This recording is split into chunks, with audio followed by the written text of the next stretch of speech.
Welcome everyone back to the Real News Network. I'm Jared Ball here in Baltimore. With so much focus among the nominal left on the campaign run of Bernie Sanders, it may surprise some that there is another socialist option for those intending to vote in this country's 2016 presidential elections. The Party for Socialism and Liberation has entered the mix with activist and organizer Eugene Puryear as its vice presidential nominee, and our next guest, Gloria la Riva, as nominee for president.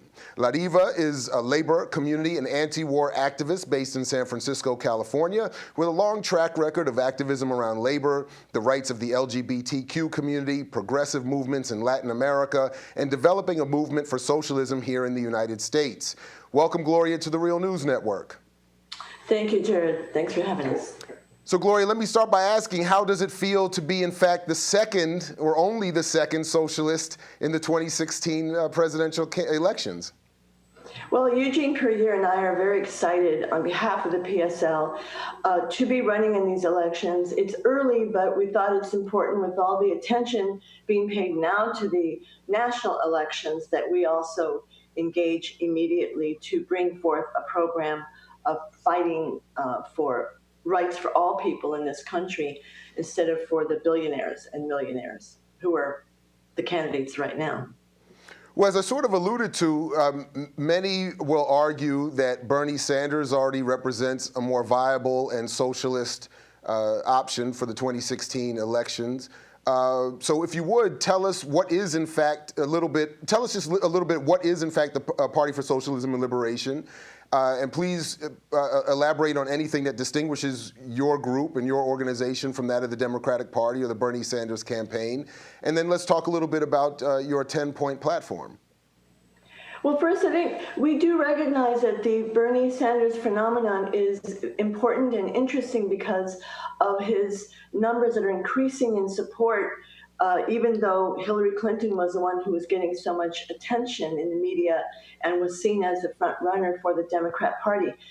His program of saying tax big business, of health care for people, and other progressive ideas are capturing a big part of the U.S. public. However, the reason that the PSL, Party for Socialism and Liberation, is running in the elections for 2016 is we think that the fundamental problem is the problem of capitalism, which needs to be completely overturned to really meet the needs of the people, to save the planet from environmental destruction. And so our program, for example, to really provide health care for all, and not just for people with documentation, but for the undocumented as well, is, for example, abolish the insurance companies. We call for the seizure of the banks. Instead of bailing them out to the tune of almost $1 trillion, cancel the student debt so that students can go to school and be able to provide for their future instead of having a load of debt on their shoulders. We say shut all the U.S. bases down abroad and bring the troops home. We call for jobs or income for all. And it's possible.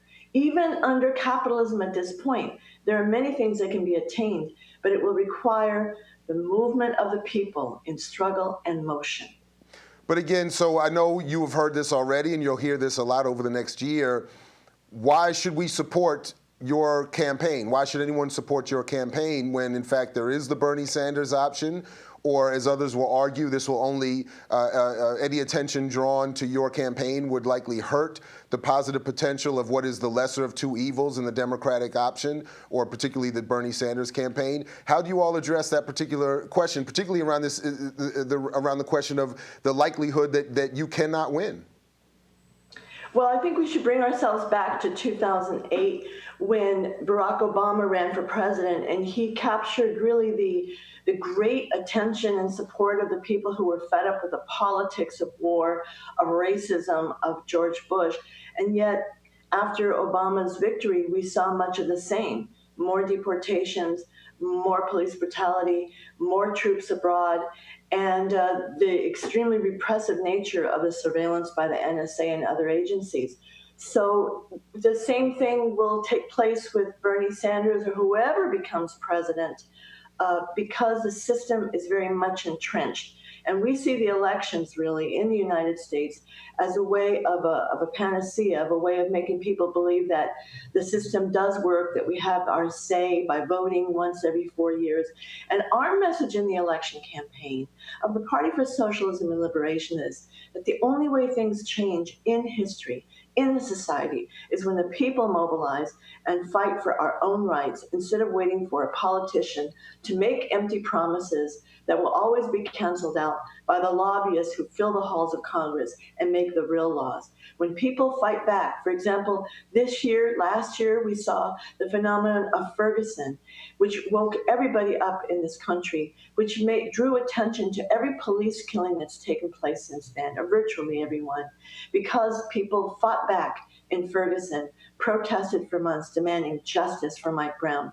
And now we see that Black Lives Matter is a recognized struggle in this country of people who are demanding an end to police brutality. It's the movement that will make change.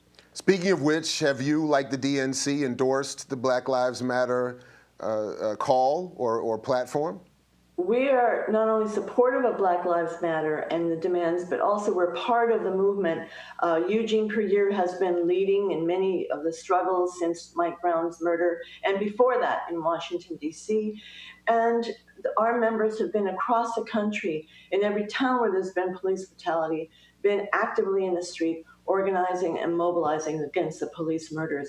I was myself in Ferguson the week after and 2 weeks after Mike Brown was murdered, and was part of the great demonstrations that were taking place, especially the night that the police brutally attacked us. In fact, I was shot by a rubber bullet. But overall, we think that the phenomenon of police brutality is deeply entrenched in this country, and it's getting worse. And what it will take is continued demonstration. We defend the rebellions that have arisen in Baltimore, Ferguson, and elsewhere because people just can't take it anymore.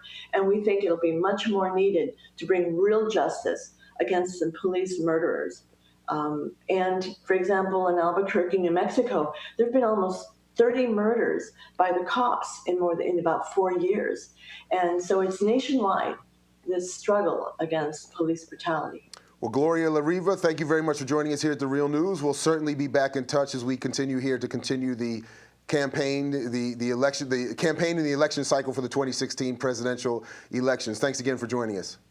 Thank you, Jared. And thank you for joining us here at the Real News Network. For all involved, again, I'm Jared Ball here in Baltimore. And as always, as Fred Hampton used to say, to you we say peace if you're willing to fight for it. So peace, everybody, and we'll catch you in the whirlwind.